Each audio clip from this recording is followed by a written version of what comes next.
এত সূরা থাকতে রাসূল সাল্লাল্লাহু আলাইহি ওয়াসাল্লাম কেন বললেন যে সূরা কাহাফ পড়লে দাজ্জালের ফিতনা থেকে বাঁচবে? কারণ নাই। এর কারণ হচ্ছে দাজ্জাল আমাদেরকে যে সমস্ত জিনিস দিয়ে ফিতনায় ফেলবে, ওই ফিতনাগুলোর সলিউশন আল্লাহ তাআলা সূরা কাহাফের ভিতরে রেখে দিয়েছেন। দাজ্জাল চারটা জিনিস দিয়ে আমাদেরকে ফিতনায় ফেলবে। দ্যাটস ট্রায়াল অফ ফেইথ, এক নম্বর। ঈমানের পরীক্ষা সে আমাদেরকে ফেলবে, আমাদের বিশ্বাস নিয়ে ছিনিমিনি করবে সে। এটার সলিউশন আছে সূরা কাহাফ, আমি বলবো আস্তে আস্তে। দুই নম্বরে দাজ্জাল আমাদেরকে ফিতনায় ফেলবে দ্য ট্রায়াল অফ ওয়েলথ, সম্পদ দিয়ে সে আমাদেরকে ফিতনায় ফেলবে। তিন নম্বর দ্য ট্রায়াল অফ নলেজ, জ্ঞান দিয়ে সে আমাদেরকে ফিতনায় ফেলবে। চার নম্বর দ্য ট্রায়াল অফ পাওয়ার, ক্ষমতা দিয়ে সে আমাদেরকে ফিতনায় ফেলবে। দাজ্জাল চারটা জিনিস দিয়ে আমাদেরকে পরীক্ষায় ফেলবে। কয়টা? এক হচ্ছে ঈমানি পরীক্ষা, দুই হচ্ছে সম্পদ দিয়ে পরীক্ষা, তিন হচ্ছে জ্ঞান দিয়ে পরীক্ষা, চার হচ্ছে ক্ষমতা দিয়ে পরীক্ষা।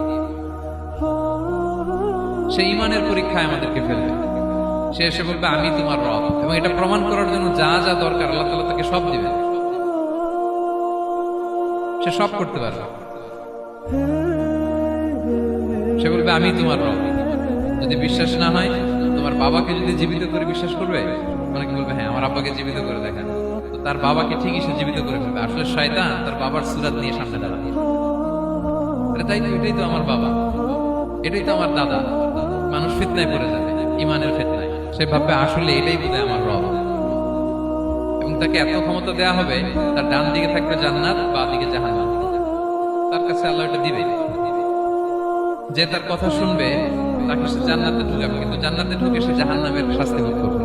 এটা তার বাইরের মানুষ বুঝবে না, অ্যাপারেন্টলি এটা জান্নাত। আর যে তাকে মানবে না তাকে সে জাহান্নামে ফেলবে, কিন্তু জাহান্নামে ঢুকলেও সে জান্নাতের নাজ নেওয়া করবে। তাহলে এই যে ঈমানের ফিতনায় সে ফেলে দিবে আমাদেরকে। তো ঈমান কি করে বাঁচাবো, এটা সলিউশন আমি শোনাবো।